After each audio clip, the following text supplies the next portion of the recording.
The gunmetal moon hung low over Echo Canyon when Stella Vaughn's eyes snapped open, and every instinct honed across 3,000 miles of hard traveling told her that something was terribly wrong. The wagon train slept in a loose circle beneath the canyon walls, canvas tops silvered by moonlight, oxen lowing softly in their traces, and not a single soul stirred except for the two night guards who paced their rounds with rifles slung lazily over their shoulders, half asleep on their feet. Stella lay still beneath her blanket, her breath shallow, her heart hammering against her ribs as her gaze fixed on the ridge above the canyon rim. There, where the rock met the star-strewn sky, she had seen it. A glint, metal-catching moonlight, then another and another, spreading along the ridgeline like a slow and deadly disease. Rifles, men, many men crouched low, moving with the patient, practiced silence of hunters who had done this before. For 3 weeks, Stella Vaughn had not spoken a single word to another living soul on this wagon train. She had let them believe what they wanted to believe, that some terrible tragedy had stolen her voice, that she was a mute traveler with haunted eyes, and a satchel of secrets she carried like a stone around her neck. She had let Hugh Hartwell, the train's rugged trail guide, look at her with a mixture of pity and suspicion every single day, and she had said nothing, done nothing, offered no words to explain herself, because her voice was the very thing that could get every person in this wagon train killed. Her voice was the reason men had ridden 500 miles to find her. But now, as she watched the shadows on the ridge multiply, as she counted no fewer than 15 armed riders preparing to descend upon a sleeping camp of families, children, and unsuspecting travelers, Stella understood with a terrible clarity that her silence would no longer save anyone. It would kill them all. She threw off her blanket. Her hand found the rifle she kept hidden beneath her bedroll, the one nobody knew she owned, the one she had used to put meat on countless tables during this brutal crossing, while pretending she had simply found game already dead. She rose to her feet in the darkness, her whole body trembling not with fear but with the terrible weight of a decision 3 weeks in the making. Hugh Hartwell was 40 feet away, curled near the dying embers of the central fire, his hat pulled low over his face, his revolver resting within easy reach of his hand out of old habit. He was the finest trail guide west of the Mississippi, a man who had crossed this same brutal stretch of territory 11 times and never lost a single wagon to raiders. He did not know, could not know, that the quiet woman in wagon number 6 had spent her whole life around firearms, that she could read a man's intentions from the way he held his shoulders at 200 yards, that she had once been the fastest and steadiest shot in 3 counties back in Missouri before her entire world burned down around her. He did not know any of that. Nobody did. And if she screamed now, if she broke 3 weeks of careful, desperate silence, every man on that ridge would know exactly where to find her. Stella Vaughn opened her mouth, and for the first time since she had climbed aboard this wagon train outside of Independence, she let her voice tear free from her throat like a blade drawn from its sheath. Ambush. They are on the ridge. Everyone down now. The scream ripped through the sleeping camp like a rifle shot. Hugh Hartwell's eyes flew open, his body already rolling toward his revolver before his mind had even finished processing the impossible fact that the mute woman had just screamed with a voice clear and strong enough to wake the dead. Around the camp, men lurched from their blankets in confusion, women snatched their children close, and up on the ridge, the raiders, realizing their surprise had been shattered, opened fire a full 10 seconds before they had planned. Those 10 seconds saved every life in that canyon. Hugh dove behind a wagon wheel just as the first bullets tore through canvas above his head, and in the chaos of screaming children and stampeding oxen and gunfire echoing off canyon walls, he caught one impossible glimpse of Stella Vaughn kneeling in the open with a rifle at her shoulder, working the lever action with the calm, deadly precision of a soldier twice her size, putting round after round into the darkness above with a steadiness that made his blood run cold with something that was not quite fear. She was not mute. She had never been mute, and she could shoot better than any man he had ever seen in his life. 3 weeks earlier, before the desert had turned red with muzzle flash and the canyon had rung with her voice, Stella Vaughn had walked into the Wagon train assembly point outside of Independence, Missouri, carrying nothing but a single trunk, a rolled-up bedroll, and a silence so complete that the wagon master himself, a weathered old freighter named Elias Bannister, had nearly refused to take her on. It was the spring of 1868, and the Great Migration West had not slowed despite the dangers, despite the stories of raids and river drownings and cholera that swept through camps like a curse. Families still gathered their belongings and struck out toward Oregon and California, chasing land grants and gold claims, and the desperate hope of starting over somewhere the past could not follow them. Stella had her own reasons for running, though she told no one what they were. She simply arrived, paid her fare in silver coin without a single word of negotiation, and pointed to a slate board she carried, upon which she had written in careful, elegant script that she had lost her voice to fever some years past and could not speak, but that she was strong, capable, and would pull her weight in the company of travelers if given the chance. Elias Bannister, a practical man who valued hard work over conversation, had shrugged and assigned her to wagon number 6 alongside the Whitfield family, a young couple with 2 small children heading to claim land near the Willamette Valley. It was Hugh Hartwell who had studied her longest that first morning, his gray eyes narrowing beneath the brim of his weathered hat as he watched her single-handedly hitch a team of oxen with a competence that surprised him. Hugh had been hired as chief scout and trail guide for this train, a position he had earned through 11 successful crossings, and a reputation for reading the land and its dangers better than any man alive. He stood well over 6 feet tall, his shoulders broad from years of labor, his hands calloused and scarred from a life spent wrestling the frontier into submission, and something about the silent woman in Wagon 6 unsettled him from the very first hour. It was not fear exactly. It was suspicion, the kind that had kept him alive through countless brushes with danger. A woman traveling alone, claiming muteness, carrying herself with a quiet confidence that did not match the frightened, broken posture he had seen in other women who had truly lost everything. All of it struck him as a puzzle with pieces that refused to fit together. "You keep an eye on her," he told Bannister that first evening as the wagons rolled out beneath a wide Missouri sky. "Something about that one does not sit right with me."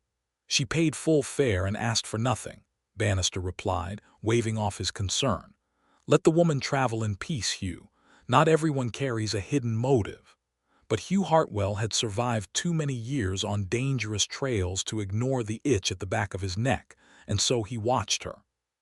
He watched her during the long days of travel, when she walked alongside the wagon rather than riding, her eyes constantly scanning the horizon in a manner that no frightened, broken traveler would think to do.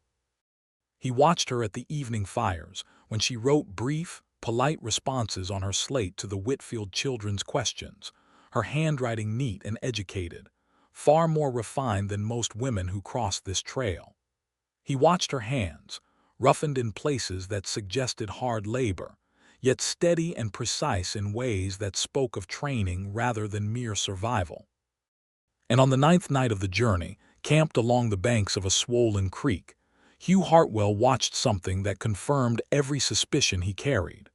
A pack of coyotes had begun circling the camp's livestock in the darkness, their yips and howls setting the oxen into a nervous, dangerous stamping fit. Hugh had grabbed his rifle and moved toward the tree line to drive them off, but before he had taken 10 steps, a single shot rang out from the shadows near Wagon 6, and one of the coyotes dropped instantly, dead before it hit the ground, while the rest scattered into the darkness in a panic. Hugh spun toward the sound and found Stella Vaughn lowering an old but well-maintained rifle, her expression calm, almost bored, as though she had simply swatted away a fly rather than dropped a coyote at 40 yards in near total darkness. She caught his eyes across the camp, and for just a moment, something flickered across her face. A flash of alarm quickly smoothed away into careful blankness. She lowered the rifle, gave him a small nod, and disappeared back into her wagon without another gesture.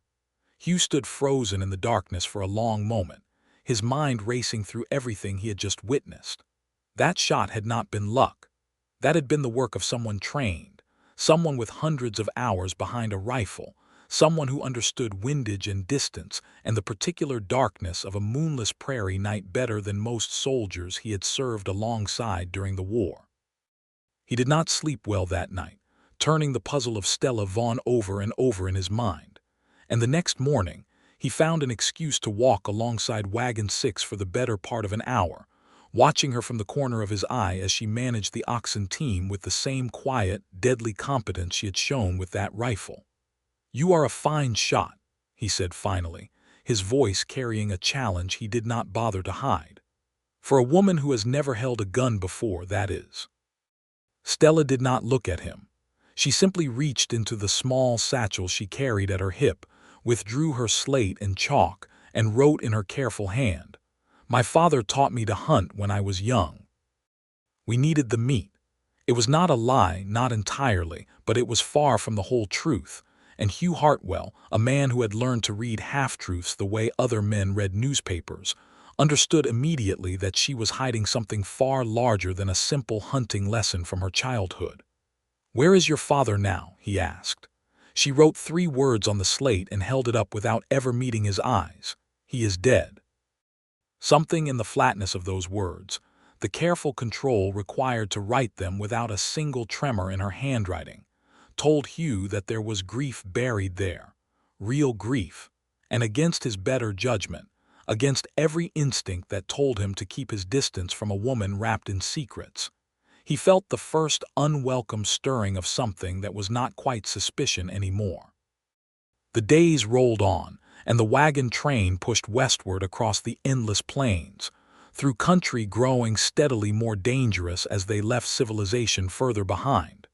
Hugh found himself, despite his reservations, drawn again and again to the quiet, capable woman in Wagon 6. He watched her patch a torn wagon cover with stitches so precise they might have been done by a seamstress, watched her calm a frightened child during a violent thunderstorm with nothing but gentle gestures and a steady, reassuring presence, watched her navigate the difficult crossing of the Platte River with a cool head while grown men around her panicked and shouted. She never spoke. Not once, not even when the Whitfields' youngest daughter, a girl no older than 6, fell from the wagon tailgate and scraped her knee bloody, crying out in pain loud enough to draw half the camp. Stella had been the first to reach her, cradling the child, rocking her gently, her lips pressed tight against whatever words might have wanted to escape. And Hugh, watching from 20 feet away, felt something twist uncomfortably in his chest at the sight of a woman fighting so hard against her own instinct to comfort with words. It was 3 weeks into the journey, as the wagon train approached the treacherous stretch of trail leading through Echo Canyon in Wyoming territory, that the first real signs of danger began to surface. Hugh had ridden ahead that afternoon, as was his custom, scouting the trail for hazards and water, and upon his return to camp, his face carried a grim expression that immediately drew Elias Bannister's attention. "We are being followed," Hugh said quietly, pulling the wagon master aside from the others. "I found tracks, a large group, maybe 15 or 20 riders, moving parallel to our route about 2 miles south. They have been shadowing us for at least 2 days, based on the wear on the trail." "Indians?" Bannister asked, his weathered face tightening with worry. "No," Hugh replied, shaking his head. "Shod horses, and I found a boot print near their camp with a distinctive heel pattern. These are white men, and they are being careful not to be seen. That tells me they are not looking for a simple robbery. They are hunting something specific." Neither man noticed Stella Vaughn standing near the edge of the firelight, her face gone pale as bone, her hands trembling slightly as she gripped the edge of her shawl. She knew exactly who was hunting them, and she knew exactly why. Her dark past had finally caught up with her, dragging its violence and its danger straight into the heart of an innocent wagon train that had done nothing to deserve the trouble she carried with her like a plague. Stella Vaughn had not always been a silent traveler fleeing across the frontier with a hidden rifle and a slate board full of careful lies. 6 months earlier, she had been Stella Vaughn of Clay County, Missouri, daughter of a respected frontier scout named Thomas Vaughn, who had taught his only child everything he knew about tracking, shooting, and reading the wild country that surrounded their small homestead. Her mother had died when Stella was only 8 years old, leaving her father to raise her alone, and rather than shelter her from the harsh realities of frontier life, Thomas Vaughn had done the opposite. He had taught his daughter to shoot a rifle before she could properly read, had taken her hunting through the woods and hills of Missouri until she could track a deer through fresh snow and take it down with a single clean shot from 200 yards, had drilled into her a sense of independence and capability that few women of her time were ever permitted to develop. By the time she was 20 years old, Stella Vaughn was widely regarded, in whispered admiration and occasionally open scorn, as the finest shot in 3 counties, a reputation that had earned her both respect and a fair share of resentment from men who could not tolerate the notion that a woman might outshoot them at the county fair competitions. It had been at one such competition, in the autumn of 1867, that Stella's quiet, ordinary life had been shattered forever.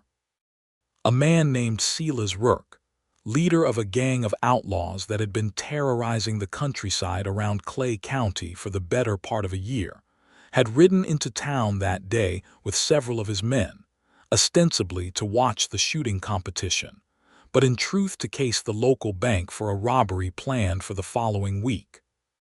Stella, competing in the final round of the day's shooting contest, had happened to be standing near the bank's side entrance when Rourke's men made their move 3 days earlier than planned, panicked by the unexpected presence of a federal marshal passing through town. She had witnessed everything. Rourke, in cold blood, shooting the marshal dead in the street when the lawman recognized him from a wanted poster. She had watched the outlaw's face clearly in the afternoon light, had memorized every detail of his features, the scar along his jaw, the missing finger on his left hand, the cruel, casual manner in which he had ended a man's life without the slightest hesitation. Rourke had seen her watching. Their eyes had met across 30 feet of dusty street, and in that terrible moment, Stella Vaughn had become the only living witness capable of sending Silas Rourke to the gallows. She had done her duty. She had gone to the territorial authorities, had given her testimony before a judge, had identified Rourke from his wanted poster with a steady, unwavering voice that had ultimately led to his younger brother, who had also participated in the killing, being captured, convicted, and hanged within the month. Silas Rourke had escaped capture, but he had not forgotten the woman whose testimony had sent his brother to the gallows. Word had reached Stella through frightened whispers, and a hastily delivered note nailed to her father's front door that Rourke had sworn a blood oath to hunt her down and silence her forever, to ensure she could never testify against him should he ever be caught. 2 months after her testimony, her father's homestead had burned to the ground in the middle of the night. Thomas Vaughn had died in that fire, and though the local authorities had ruled it an accident caused by a knocked-over lantern, Stella knew with absolute, bone-deep certainty that Silas Rourke's men had set that fire deliberately, intending for her to die alongside her father. She had survived only because she had been staying with a neighboring family that night, having gone to help deliver a baby, work she had learned from her mother's old midwifery notes. When she returned the next morning to find her home reduced to smoking ash and her father's charred remains within it, something inside Stella Vaughn had broken and reformed into something harder, colder, more determined than grief alone could explain. She had understood immediately that Rourke would not stop hunting her, that her voice, the very voice that had spoken truth before a judge, had become a death sentence that would follow her wherever she went. and so she had made a desperate, calculated decision. She would disappear entirely. She would become someone Rourke's men could not easily identify from descriptions of a talkative, confident young woman who had testified in a Missouri courtroom. She would become mute. She had cut her hair short and let it grow back in a different style, had darkened it with walnut dye, had practiced for weeks the careful art of communicating entirely through gesture and slate board, until the silence became almost second nature. She had taken what money remained from her father's modest estate, purchased passage on the first wagon train heading far enough west that Rourke's influence might not reach, and had told herself, over and over during those long, sleepless nights, that if she simply stayed silent long enough, stayed hidden long enough, she might yet build a new life far from the shadow of violence that had consumed everything she once loved. She had not counted on Hugh Hartwell's sharp, suspicious eyes noticing everything about her that did not quite fit the story she was telling. And she certainly had not counted on Silas Rourke's men tracking her all the way to Echo Canyon in Wyoming territory, patient and relentless as a pack of wolves that had finally caught the scent of their prey. The night after Hugh discovered the tracking party shadowing the wagon train, Stella lay awake in her bedroll, turning the terrible truth over in her mind with growing desperation. She had two choices, and both of them felt impossible. She could remain silent, continue her charade, and hope against all reason that Rourke's men would somehow lose the trail or that fate would intervene before violence found the wagon train. Or she could reveal everything, break the silence she had maintained for 3 long weeks, warn Hugh Hartwell and Elias Bannister of the danger stalking them, and accept the terrible risk that doing so would confirm to Rourke's men exactly where to find her. Either choice felt like a betrayal of the innocent families sleeping around her, families who had welcomed a stranger into their midst without question, who had shown her nothing but kindness during the long weeks of difficult travel.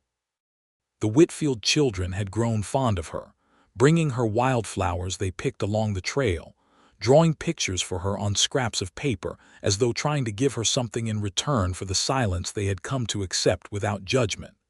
She could not let harm come to them because of her cowardice, and yet she could not bear the thought of the entire wagon train being slaughtered, because Rourke's men had finally caught up with the woman they hunted. It was Hugh Hartwell, in the end, who forced the issue toward its breaking point, though neither of them knew it at the time. 2 days after discovering the tracking party, Hugh rode into camp at dusk with news that turned his weathered face grim with worry. He had found the raiders' camp, hidden in a shallow ravine 6 miles south of the trail, and had counted at least 15 armed men, far more than any ordinary band of highway robbers would need for a simple raid on a modest wagon train. "Something is wrong here," he told Bannister that evening, loud enough that Stella, mending a torn shirt nearby, could hear every word. 15 men do not shadow a train this size for 3 days just to steal some oxen and supplies. They are waiting for something, or someone. Bannister frowned, scratching at his gray beard. "You think they mean to attack us outright?" "I think," Hugh said slowly, his gray eyes drifting toward Wagon 6 with an intensity that made Stella's blood run cold, "that they might be hunting a specific person among us, and the rest of this train is simply standing in their way." Stella's needle froze mid-stitch. She did not look up, did not dare meet his gaze, but she felt the weight of his suspicion pressing down on her like a physical thing, and she understood with sickening clarity that time had run out. That night, as she lay in her bedroll staring up at the canvas ceiling of the wagon, Stella Vaughn made her decision. She would tell Hugh Hartwell the truth, all of it. Before this dark past she carried consumed an entire wagon train of innocent people. She would rather face Rourke's wrath directly than let one more innocent person die because of her silence. She had planned to speak with him privately in the morning, to finally break her silence in careful, controlled circumstances, where she might explain everything and perhaps arrange for the wagon train to take a different route, to separate herself from the group before the danger could fully materialize. But fate, as it so often does on the unforgiving frontier, did not wait for careful plans. That very night, as the moon rose high and silver over Echo Canyon, Silas Rourke's men made their move, and Stella Vaughan's carefully guarded secret exploded into the open in the most violent way imaginable. The gunfight in Echo Canyon lasted less than 4 minutes, though to every soul huddled behind wagon wheels and makeshift barricades, it felt like an eternity carved from pure terror and chaos. Stella's warning scream had bought them those crucial 10 seconds, and Hugh Hartwell, moving with the practiced efficiency of a man who had survived a dozen dangerous crossings, used every one of them.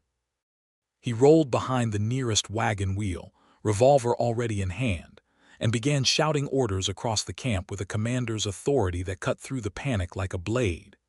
"Get the children into the wagons. Women and children down now.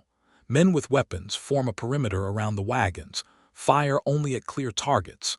Bullets tore through canvas and thudded into wood as Rourke's men, their surprise attack ruined, poured fire down from the ridge in a desperate attempt to salvage their ambush. Oxen screamed and strained against their traces, threatening to stampede and crush anyone in their path, while children wailed inside the wagons and terrified parents shielded them with their own bodies. And in the middle of this chaos, Stella Vaughan fought like a woman possessed, her every movement precise, economical, deadly. She had positioned herself behind a water barrel with a clear line of sight up toward the ridge, and she worked her rifle's lever action with a speed and accuracy that seemed almost unnatural in the chaos of battle. Each shot she fired found its mark, forcing Rourke's men to scramble for cover, disrupting their formation, buying precious seconds for the wagon train's defenders to organize themselves. Hugh caught glimpses of her between his own exchanges of fire, and each glimpse struck him with fresh disbelief. She moved like a soldier, like someone who had trained for exactly this kind of combat, reloading with swift, practiced motions, calling out distances and directions to the other defenders in a clear, commanding voice that bore no resemblance whatsoever to the silent, gesture-communicating traveler he had watched for 3 weeks. 2 riders coming around the east flank. She shouted, her voice cutting through the gunfire with startling clarity. "Bannister, watch your left. They mean to flank the supply wagons." Bannister, too stunned by the sound of her voice to question it in the moment, simply obeyed, swinging his rifle toward the threat she had identified and dropping one of the flanking riders from his saddle with a lucky shot. The battle turned, slowly but decisively, as the wagon train's defenders, rallying around Hugh's commands and Stella's uncanny battlefield awareness, began to inflict real damage on Rourke's raiders. 3 of the outlaws lay dead or wounded on the canyon floor, and the rest, realizing their advantage had evaporated entirely, began to fall back toward their horses in a disorganized retreat. It was in the final moments of the fight that Stella Vaughan's true skill revealed itself in a way that would remain burned into Hugh Hartwell's memory for the rest of his life. One of Rourke's men, a heavy-set outlaw with a scarred face and murder in his eyes, had broken from the retreat and charged directly toward the Whitfield family's wagon, where the 2 small children cowered beneath a blanket, their mother having been knocked unconscious by a falling crate during the chaos. The outlaw raised his revolver, aiming through the gap in the wagon's canvas cover directly at the terrified children. Hugh was too far away, his angle blocked by the wagon's frame, his own revolver empty and useless in his hand as he fumbled desperately for fresh cartridges. Stella Vaughan did not hesitate. She rose from behind her water barrel in one fluid motion, brought her rifle to her shoulder in the space of a single heartbeat, and fired a single shot across a distance that Hugh would later measure at nearly 120 yards, in darkness broken only by moonlight and muzzle flash, at a moving target no larger than a man's chest. The outlaw dropped instantly, dead before he ever pulled his trigger, and the 2 Whitfield children remained safe beneath their blanket, alive because of a single, impossibly precise shot fired by a woman the entire wagon train had believed incapable of even raising her voice above a whisper. The remaining raiders fled into the darkness, their ambush a complete and costly failure, and silence fell over Echo Canyon once more, broken only by the frightened crying of children, the groans of the wounded, and the ragged breathing of survivors slowly realizing they had lived through something that should have killed them all. Hugh Hartwell walked across the canyon floor on unsteady legs, his eyes fixed on Stella Vaughn as she calmly reloaded her rifle, her expression a mixture of exhaustion and grim satisfaction that spoke of hard-won experience rather than beginner's luck. "You," he said, his voice hoarse with disbelief, "are not mute." Stella looked up at him, and for the first time in 3 weeks she allowed herself to speak the truth without the barrier of chalk and slate between them. "No," she said quietly, her voice steady despite the trembling in her hands. "I am not." The silence between them stretched taut as a bowstring, and around the camp, the other survivors began to gather, drawn by the confrontation, their faces a mixture of gratitude, confusion, and wary suspicion at the sudden revelation that the quiet traveler in their midst had been hiding something far larger than a simple ailment. "You saved every life in this camp tonight," Hugh continued, his gray eyes searching her face with an intensity that made her want to look away, and yet held her fixed in place. "But you have been lying to every single one of us for 3 weeks. I want to know why, all of it, right now." Elias Bannister, cradling his wounded left arm where a bullet had grazed him during the fight, stepped forward to stand beside Hugh, his weathered face grim. "The man is right, Miss Vaughn. We owe you our lives tonight, but we deserve the truth. Every one of us." Stella looked around at the gathered faces, at the frightened Whitfield children clinging to their now-conscious mother, at the wounded men and terrified women who had trusted her with their silence and their kindness for 3 weeks without ever knowing the danger she carried among them. And she understood that the time for hiding had finally, irrevocably ended. She set down her rifle, straightened her shoulders, and began to speak. "My name is Stella Vaughn," she said, her voice carrying clearly across the hushed camp. "6 months ago, I witnessed a man named Silas Rourke murder a federal marshal in cold blood in the streets of my hometown in Clay County, Missouri. I testified against him. My testimony sent his brother to the gallows for the same crime, and Rourke has sworn to kill me before I can ever testify against him again should he be captured. 2 months after my testimony, he burned my father's homestead to the ground. My father died in that fire. I have been running ever since, and those men who attacked us tonight, they were not after your oxen or your supplies.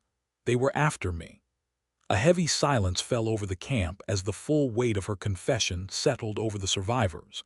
Some faces hardened with anger at having been unwittingly endangered by a stranger's hidden past. Others softened with sympathy at the raw grief still evident in her voice when she spoke of her father's death. "You should have told us," Bannister said finally, though his tone carried more weariness than anger. "We might have taken precautions, changed our route, prepared ourselves properly for this danger." "You are right," Stella admitted, her chin lifting despite the shame coloring her cheeks. "I should have told you the moment I learned Rourke's men were tracking us. I let my fear silence me when I should have trusted you all with the truth. I am sorry, truly sorry. If any of you had died tonight because of my cowardice, I do not know how I would have lived with that." Hugh Hartwell studied her for a long moment, his initial anger at her deception slowly giving way to something more complicated, a grudging, dawning respect that fought against his lingering suspicion. He had spent 3 weeks believing this woman incapable of speech, incapable of the kind of decisive, skilled action he had witnessed tonight, and now he found himself forced to reconsider everything he thought he understood about Stella Vaughn. "That shot," he said slowly, nodding toward the fallen outlaw near the Whitfield wagon. 100 yards, moving target in the dark. I have known trained soldiers who could not make that shot on their best day." "My father taught me," Stella said simply. He believed a woman alone on the frontier needed to be able to defend herself, and he made certain I could. I have been shooting since before I could properly read. Hugh's eyes lingered on her for a long moment, taking in the steady set of her jaw, the calm confidence in her posture even now, hours removed from a violent gunfight that had left grown men shaking with adrenaline and fear. He had never in his life encountered a woman like this, someone who combined such fierce capability with such careful, deliberate intelligence, someone who had constructed and maintained an entirely false identity for weeks on end without a single slip, and who had then, in the crucial moment when lives hung in the balance, shattered that careful construction without hesitation to save people who were not even her own family. "We need to talk," he said finally, his voice softer than it had been moments before. "Not here, not with everyone listening, but we need to talk, Miss Vaughn, about what happens now and about how we keep this train safe from whatever comes next." Bannister, ever practical despite his wounded arm, called the camp to order, organizing watch shifts and tending to the wounded, while Hugh led Stella a short distance away from the gathered crowd, toward the edge of the firelight where they might speak with some measure of privacy.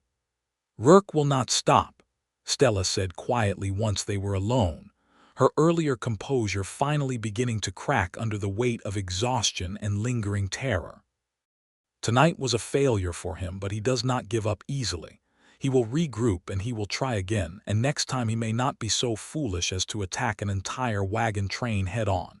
He may try to separate me from the group, or he may simply wait for a better opportunity." "Then we prepare for that," Hugh said firmly. "We double the watch, we vary our route where possible, and we make certain that if he comes again, he finds us ready rather than sleeping. You would still help me?" Stella asked, genuine surprise coloring her voice. "After everything I have hidden from you, after I put this entire wagon train in danger?" Hugh looked at her for a long moment, the firelight casting deep shadows across his rugged features, and when he spoke, his voice carried a conviction that surprised even himself. "I have spent 3 weeks trying to figure out what kind of woman you really were beneath that slate board and that careful silence," he said. "Tonight, I found out. You are the kind of woman who put herself between a killer's bullet and 2 frightened children without a moment's hesitation. You are the kind of woman who can shoot better than any soldier I served alongside during the war. I do not know everything about your past, Stella Vaughn, and Lord knows you have given me plenty of reasons to keep my guard up around you, but I know courage when I see it, and I saw it tonight in you. I am not about to abandon you to men like Sela's Rourke." Something in Stella's chest, something that had been clenched tight with fear and grief and loneliness for 6 long months, loosened slightly at his words, and she felt tears prickling at the corners of her eyes that she quickly blinked away. "Thank you," she whispered. "I have been alone with this fear for so long. I had almost forgotten what it felt like to have someone stand beside me instead of simply relying on me to stand alone." "You will not be alone anymore," Hugh said, and though neither of them fully understood it yet, something had shifted permanently between them in that moment, a bond forged in gunfire and revelation that would prove far stronger than either of them could have anticipated. The days following the attack in Echo Canyon transformed the atmosphere of the wagon train entirely. Where once Stella Vaughn had been regarded as a quiet, somewhat mysterious presence deserving of pity and careful distance, she was now openly acknowledged as the woman whose skill and courage had saved every life in the camp. The Whitfield family, in particular, treated her with an almost reverent gratitude, their children now following her constantly, peppering her with questions about her rifle and her father's teachings, questions she answered with a patience that revealed a warmth she had kept carefully hidden during her weeks of enforced silence.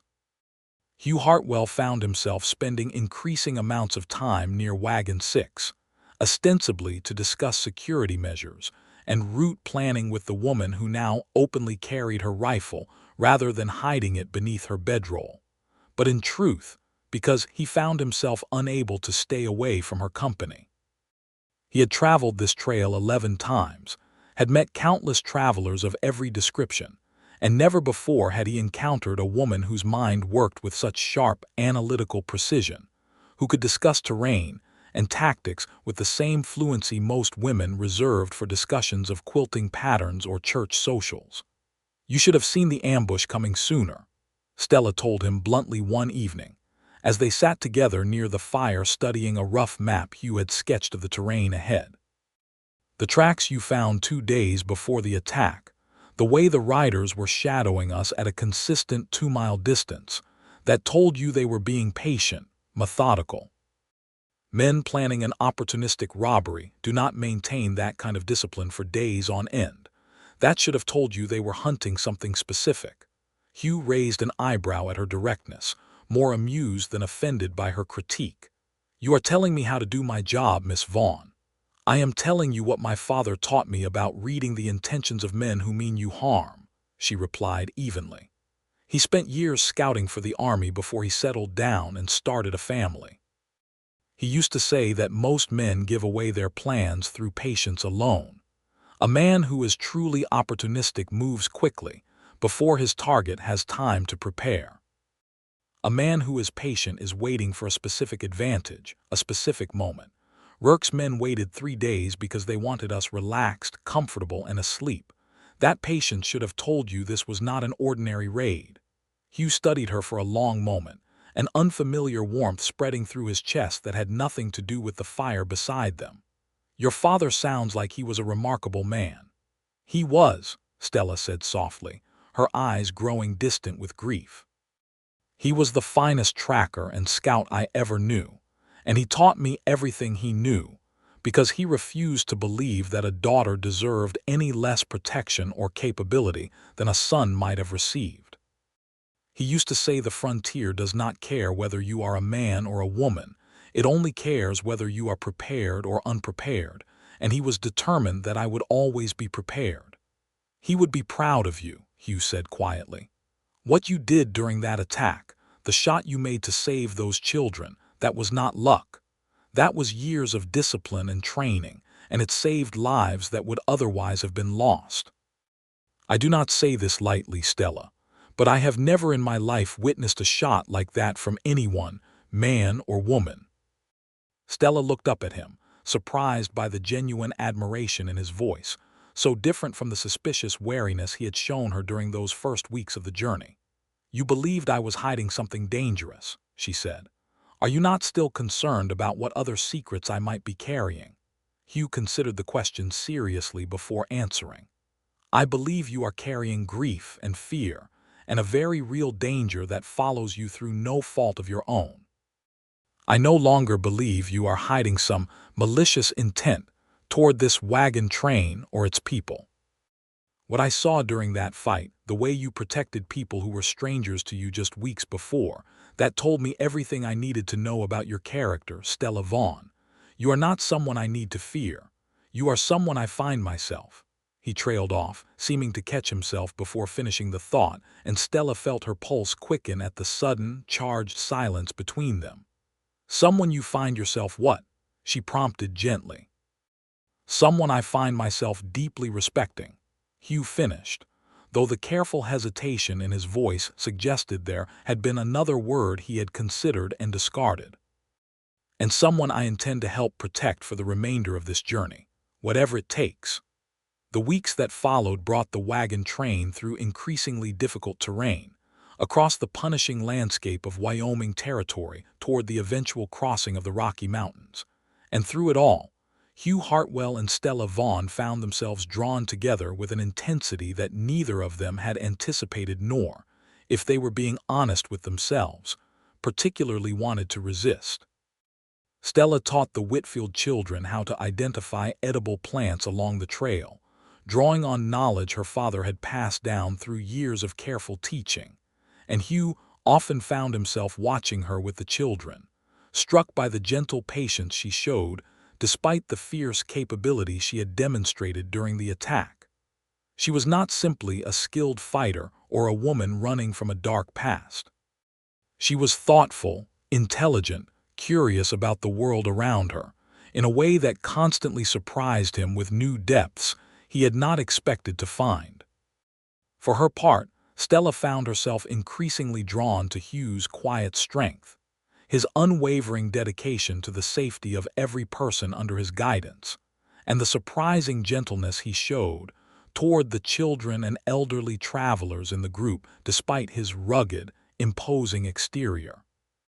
He was nothing like the men who had populated her life before, nothing like the cold calculation of Sela's Rourke, or the careless bravado of the young men who had once courted her back in Clay County, intimidated more by her shooting skill than attracted by it. Hugh Hartwell looked at her capability, her intelligence, her fierce independence, and rather than feeling threatened by it as so many men might have, he seemed to find in it something worth admiring, worth building a partnership around rather than something to be suppressed or controlled. One evening, 3 weeks after the attack in Echo Canyon, as the wagon train camped along the banks of a clear mountain stream with the Rockies rising majestically in the distance, Hugh found Stella sitting alone at the edge of camp, cleaning her rifle with the same careful, practiced attention she gave to every task. "May I sit?" he asked, and when she nodded, he settled beside her on a fallen log, watching the fading sunset paint the mountains in shades of orange and purple. "I have been thinking," he said after a comfortable silence had stretched between them, "about what happens when this journey ends. You mentioned you were heading toward the Willamette Valley, same as the Whitfield family. Have you given thought to what you will do once we arrive?" Stella paused in her work, considering the question seriously. "I had thought I might find work as a hired hand on a ranch, somewhere far enough from any settlement that Rourke might think to search. My skills with a rifle and with tracking are not typically valued in a woman seeking respectable employment, but perhaps in the territories, things are different. Perhaps a woman who can shoot and track and manage livestock might find honest work despite convention." "You could," Hugh agreed, "though I suspect you would find the work lonely, isolated from the kind of community that might otherwise offer you protection and companionship." "Loneliness has become rather familiar to me these past months," Stella said, a note of melancholy creeping into her voice despite her attempts to sound practical rather than self-pitying. "I have learned to manage it." "You should not have to manage loneliness alone," Hugh said, his voice suddenly rough with an emotion he seemed to be struggling to contain. "Stella, these past weeks, watching you with the children, watching how you handle danger and hardship with more courage than most men I have known, I have found myself thinking about you constantly, wondering about your future, wanting very much to be part of whatever comes next for you."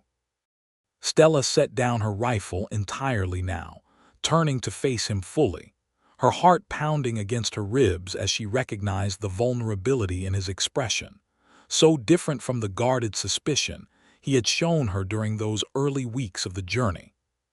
"What exactly are you saying, Hugh Hartwell?" she asked, though she suspected she already knew, hoped she already knew. "I am saying," Hugh replied, taking her hand gently in his own calloused fingers, "that I have fallen in love with you, Stella Vaughn, not despite your secrets or your dangerous past, but because of the woman those secrets and that past have shaped you into. You are the strongest, most capable woman I have ever encountered, and I do not want this journey to end with us simply parting ways as strangers who once shared a wagon train together. I want to build something more with you, if you would have me." Stella felt tears gathering in her eyes, tears she had held back through months of grief and fear and loneliness, and she found herself unable to speak for a long moment, overwhelmed by the sincerity in his declaration. "I have spent 6 months believing that my past made me too dangerous to love," she finally managed to say, her voice thick with emotion. "I believed that Rourke's hatred for me would poison any chance I might have at happiness, that anyone who grew close to me would simply become another target for his violence. I have been so afraid to want anything for myself beyond mere survival." "I am not afraid of Rourke," Hugh said firmly, his grip on her hand tightening with quiet determination. and I refuse to let his violence dictate whether you deserve happiness. You have spent your whole life being strong for everyone else, Stella. Let someone be strong alongside you now, not instead of you, but with you." Stella looked into his gray eyes, searching for any hint of the pity or condescension she had feared might color a man's affection toward a woman who had lied to an entire wagon train for 3 weeks, and found instead only genuine admiration, genuine desire, genuine love. "Yes," she whispered finally, leaning into him as his arm wrapped around her shoulders with a gentleness that contrasted beautifully with the strength she knew he possessed. "I want that too, Hugh. I want you." Their first kiss came slowly, tentatively, beneath the darkening sky as the mountain stream murmured softly nearby. And when their lips finally met, Stella felt something within her that had been clenched tight with fear and grief for 6 long months finally begin to unfurl, opening toward the possibility of a future she had almost stopped allowing herself to imagine. But even as their love blossomed amid the hardships of the trail, the shadow of Sela's Rourke's vengeance had not lifted entirely, and within days, that shadow would return with a violence that threatened to destroy everything Stella and Hugh had begun to build together. The wagon train had crossed successfully into the more mountainous terrain of western Wyoming when trouble found them once again, though this time, the danger arrived not through open ambush, but through cunning deception that nearly cost Stella everything she had come to treasure. It began innocently enough. A lone traveler, claiming to be a fur trapper separated from his party after an encounter with hostile terrain, stumbled into the wagon train's evening camp seeking shelter and assistance. Elias Bannister, ever hospitable despite the dangers of the trail, welcomed the stranger, a wiry man who introduced himself as Jed Coombs, offering him food and a place near the fire for the night.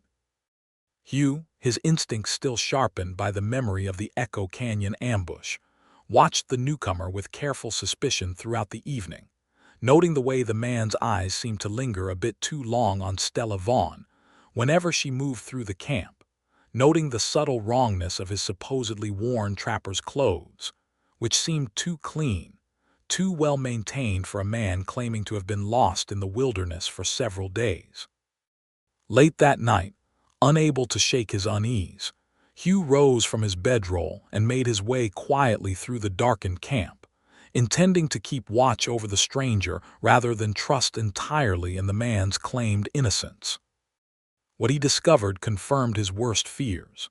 Jed Coombs, believing the camp fully asleep, had crept from his blanket and was making his way stealthily toward Wagon 6, a coil of rope in one hand and a rag soaked in some chemical substance in the other, clearly intending to subdue Stella Vaughn quietly and spirit her away before the camp could rouse to stop him. Hugh's blood ran cold with understanding. This was no chance encounter with a lost trapper. This was one of Rourke's men, sent ahead to infiltrate the camp under false pretenses and capture Stella through deception, rather than the brute force that had failed so spectacularly in Echo Canyon. Rather than immediately confronting the man, Hugh made a swift, calculated decision. He silently woke Bannister and 2 other reliable men from the camp, positioning them strategically around Wagon 6 before allowing Coombs to approach close enough to reveal his true intentions beyond any doubt. The moment Coombs reached for the canvas flap of Stella's wagon, intending to force the chemical-soaked rag over her face while she slept, Hugh emerged from the shadows, his revolver already leveled at the false trapper's chest. "Move another inch," Hugh growled, his voice carrying a lethal calm that promised swift consequence, "and it will be the last thing you ever do." Coombs froze, his eyes widening with panic as he realized his deception had been discovered, and within moments, the entire camp had been roused, Stella emerging from her wagon fully alert, her own rifle already in hand, having heard the commotion and recognized immediately the danger that had crept so close to finding her while she slept unaware. "You work for Rourke," she stated flatly, not a question but a certainty, as she studied the captured man's face in the flickering firelight. Coombs, cornered and outnumbered, made a desperate attempt at bravado. "Rourke will find you eventually, woman. You cannot hide forever. He has men watching every trail west of the Mississippi." This was just the first attempt. There will be others, smarter ones, more patient ones, and eventually one of them will succeed. "Perhaps," Stella replied, her voice steady despite the chill his words sent through her, "but it will not be tonight, and it will not be you." Bannister and the other men bound Coombs securely, and after a tense discussion, the wagon train's leadership decided to hold him captive until they reached the next settlement large enough to house a proper jail and notify territorial authorities of Rourke's ongoing campaign of violence and intimidation. That night, after the camp had finally settled back into an uneasy sleep, Hugh found Stella sitting alone near the dying embers of the fire, her rifle across her lap, her expression troubled despite the successful thwarting of Rourke's latest attempt against her. "He is right," she said quietly as Hugh settled beside her. "Rourke will keep sending men. This will not end until he is captured, or until I am dead. I cannot keep endangering this wagon train indefinitely, Hugh. Perhaps I should leave, strike out on my own, draw Rourke's attention away from these good people who have done nothing to deserve this danger." "Absolutely not," Hugh said firmly, his tone leaving no room for argument. "That is exactly the kind of foolish, self-sacrificing thinking that will get you killed alone in the wilderness with no one to help you. Rourke's men are dangerous precisely because they are patient and numerous.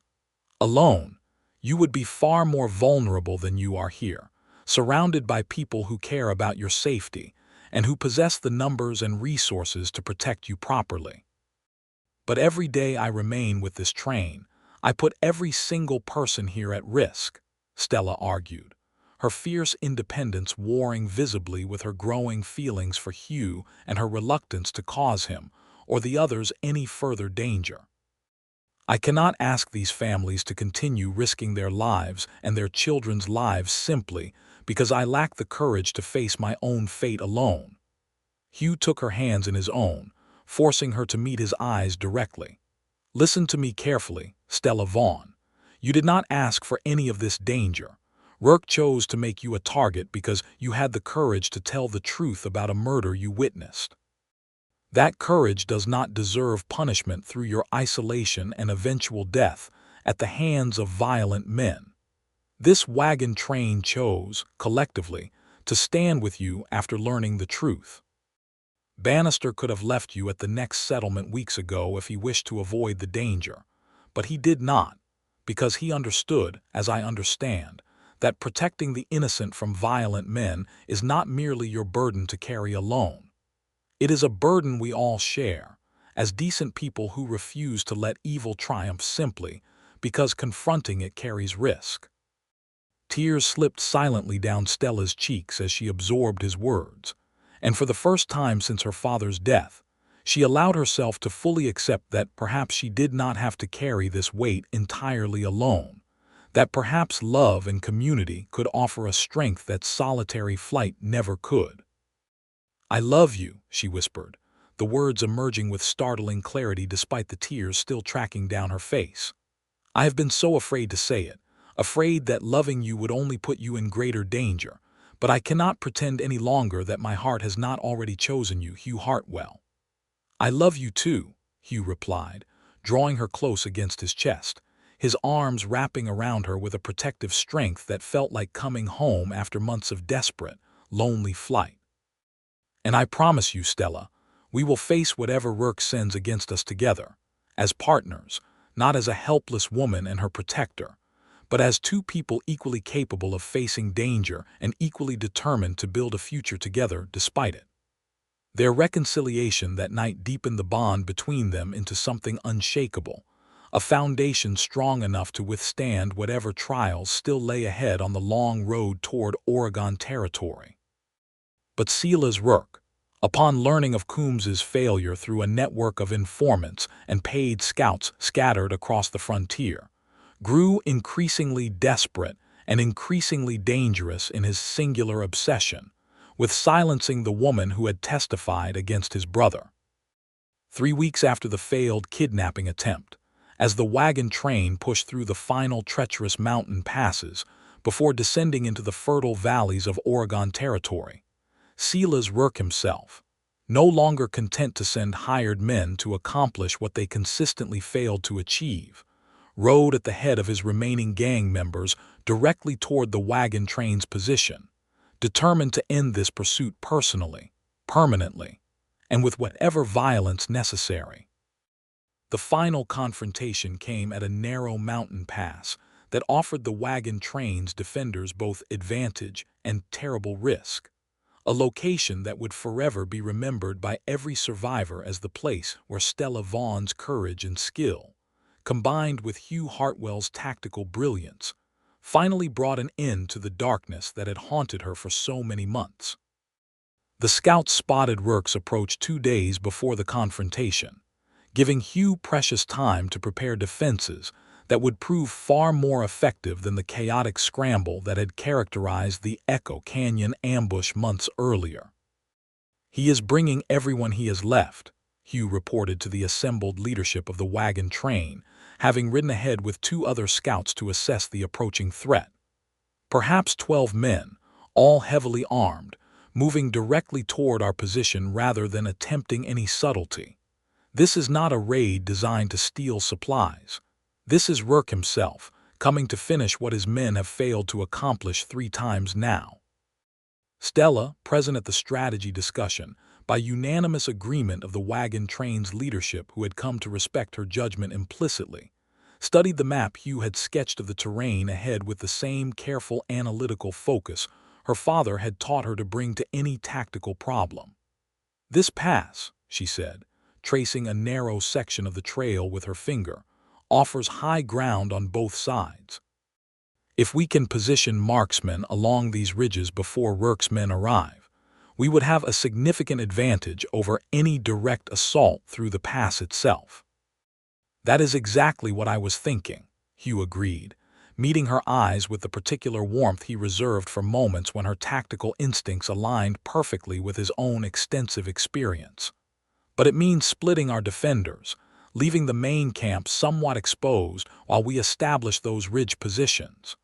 Then we need to create a diversion," Stella continued, her mind already working through the tactical implications with impressive speed. "If Rourke believes the main camp remains poorly defended and focused entirely on protecting the wagons directly, he may commit his full force to a direct assault, walking straight into our ambush from the ridges." Bannister, listening to this exchange with growing admiration, finally spoke up. "You two make quite the formidable pair when it comes to strategy. I am inclined to trust your judgment on this matter entirely." The plan that emerged from this discussion was elegant in its simplicity, yet required precise execution and considerable courage from every participant.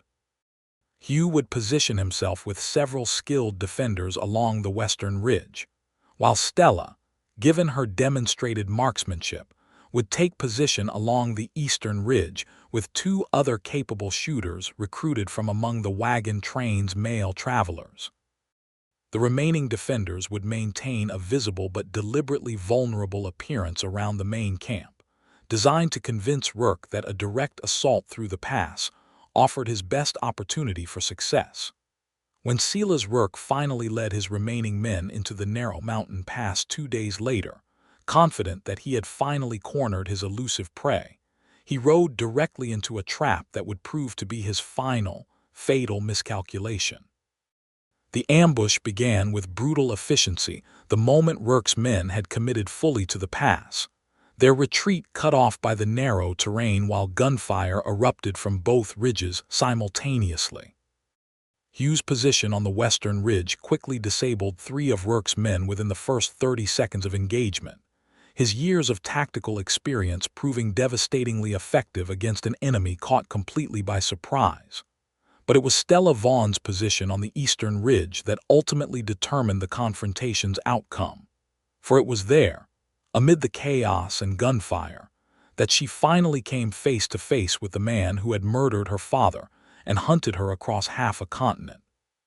Silas Rourke, recognizing the futility of his ambushed position, had broken from his fleeing men in a desperate attempt to reach the eastern ridge and eliminate the marksman who had already dropped 2 of his gang members with devastating accuracy.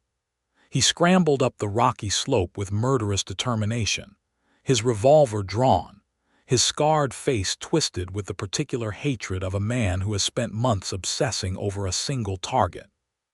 He emerged onto the ridge directly in front of Stella Vaughn, both of them equally surprised by the sudden proximity of their long-anticipated confrontation.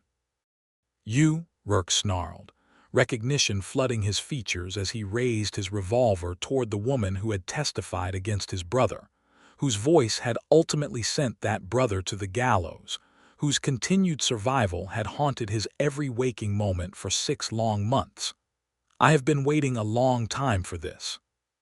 "So have I," Stella replied, her voice steady despite the terrible danger of the moment, her rifle already raised and leveled directly at his chest, with the same calm precision she had demonstrated during every crisis she had faced across this long, harrowing journey. For a suspended moment, time seemed to stop entirely on that narrow mountain ridge, 2 people bound together by tragedy and violence facing each other in what both understood would be a final, decisive reckoning.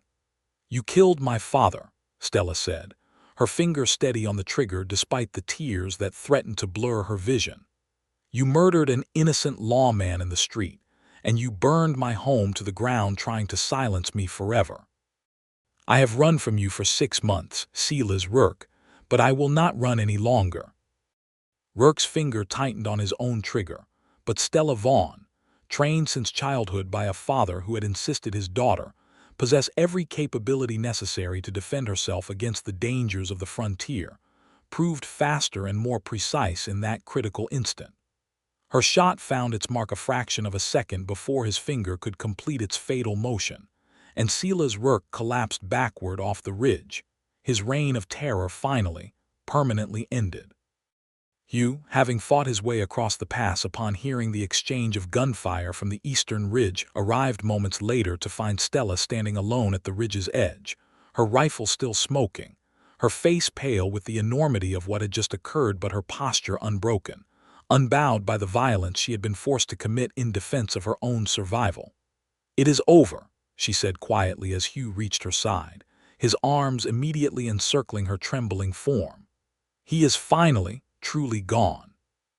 The remaining members of Rourke's gang, witnessing their leader's death and finding themselves surrounded and outmatched by the wagon train's well-organized defense, quickly surrendered rather than continue a hopeless fight.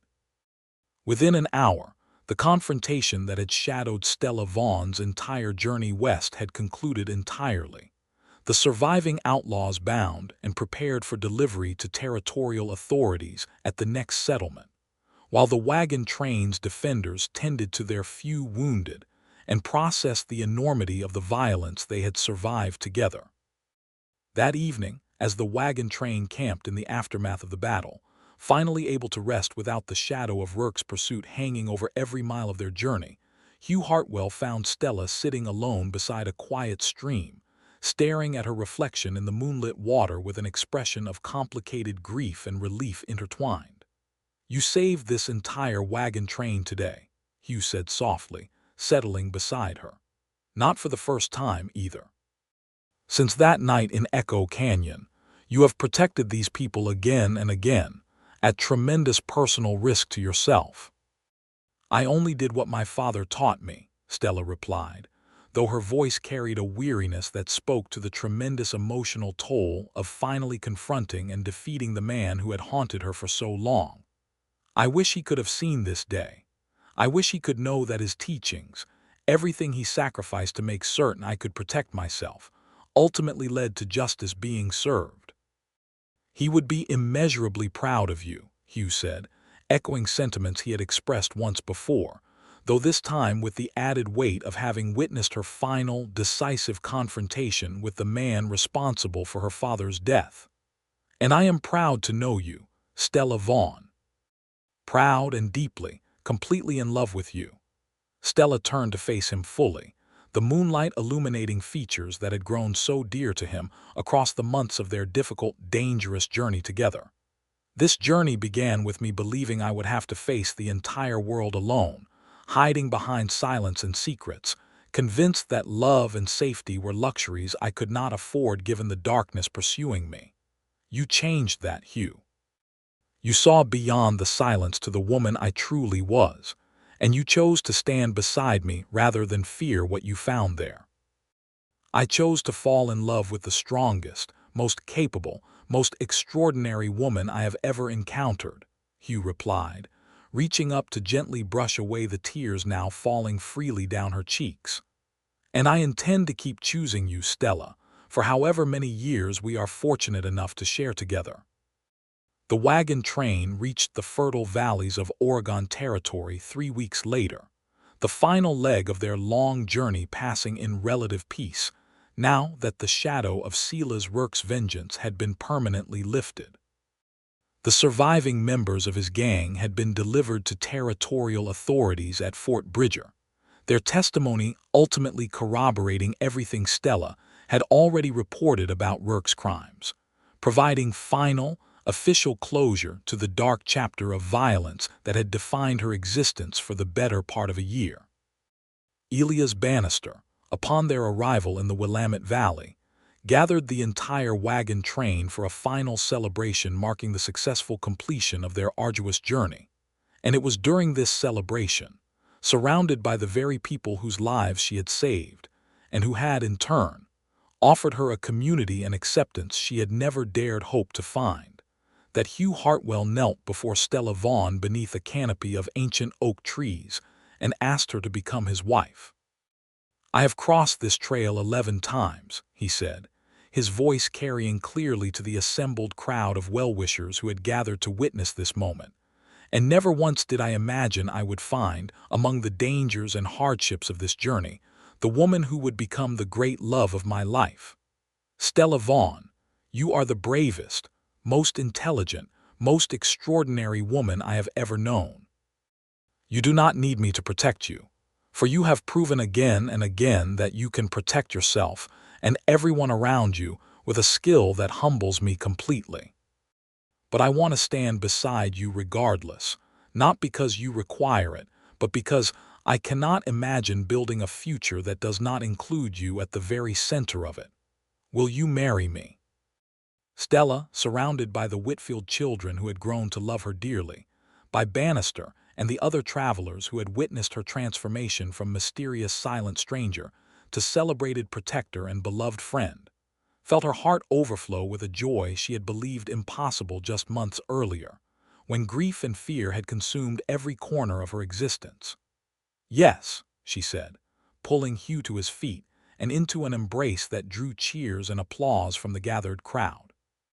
"Yes, Hugh Hartwell, I will marry you, and I will spend the rest of my life grateful that a wagon train crossing brought me not just safety and justice, but the truest love I have ever known." They were married 3 weeks later in a small ceremony held in a newly established settlement near Oregon City, with Elias Bannister serving as witness, and the Whitfield children scattering wildflowers along the aisle formed by their gathered friends from the long journey west. Stella wore a simple dress fashioned from fabric purchased at the settlement's general store, her dark hair, no longer disguised with walnut dye now that Rourke's threat had been permanently eliminated, catching the afternoon sunlight as she walked toward Hugh with a confidence and joy that bore no resemblance whatsoever to the frightened, silent traveler who had boarded that wagon train in Independence so many months before. They built their homestead on a parcel of fertile land in the Willamette Valley, close enough to the Whitfield family's own claim that the two families remained close friends and neighbors for the rest of their lives. Hugh eventually retired from his work as a trail guide, though he occasionally consulted with newer wagon trains passing through the region, sharing hard-won wisdom about the dangers and challenges of the journey west. Stella, meanwhile, became renowned throughout the valley for her marksmanship, eventually teaching shooting and self-defense skills to other women in the growing settlement, determined that no woman under her guidance would ever feel as helpless or vulnerable as she once had during the darkest months of her flight from Silas Rourke's violence. 2 years after their wedding, Stella gave birth to their first child, a son they named Thomas, after her beloved father, and 3 years later, a daughter they named Grace, in recognition of the mercy and second chances that had transformed their difficult beginnings into a life overflowing with love and partnership. Hugh proved to be a devoted father, teaching young Thomas to ride and track with the same patient dedication Stella's own father had once shown her, while Stella taught both children, regardless of their gender, that courage and capability were qualities to be nurtured and celebrated rather than restricted by outdated conventions about what a man or woman should be permitted to become. Years later, when their children were grown and beginning families of their own, Hugh and Stella would sometimes sit together on the porch of their comfortable farmhouse, watching the sunset paint the Willamette Valley in brilliant shades of gold and crimson, and reflect on the extraordinary journey that had brought them together. "Do you ever think about that night in Echo Canyon?" Hugh would ask, taking her weathered hand in his own, the years having only deepened rather than diminished the love they had discovered amid violence and danger so long ago. "Every day," Stella would reply, leaning into his shoulder with the easy comfort of decades spent as partners in every sense of the word. "I think about how terrified I was to break my silence, how certain I was that speaking would only bring destruction rather than salvation. But that scream saved everyone that night, Hugh. It saved the wagon train, it saved the children, and in the end, it saved me too, because it led me directly to you." "The bravest thing I ever witnessed," Hugh would say, echoing sentiments he had expressed countless times across their years together, "was watching a woman who had every reason to remain silent choose instead to risk everything for the safety of strangers. I fell in love with your courage that night, Stella, and I have fallen in love with it again every single day since." Their story became something of a legend throughout the Oregon settlements, passed down through the generations as an example of how love could emerge from even the darkest circumstances, how a woman's fierce independence and remarkable skill need not be sacrificed for romance, but could instead become the very foundation upon which a lasting, equal partnership was built. Stella Von Hartwell lived the remainder of her long life never again forced into silence. Her voice, once suppressed by fear and danger, forever after raised proudly in defense of justice, family, and the enduring belief that true love asks a woman not to diminish her strength, but to share it freely with a partner brave enough to admire rather than fear it.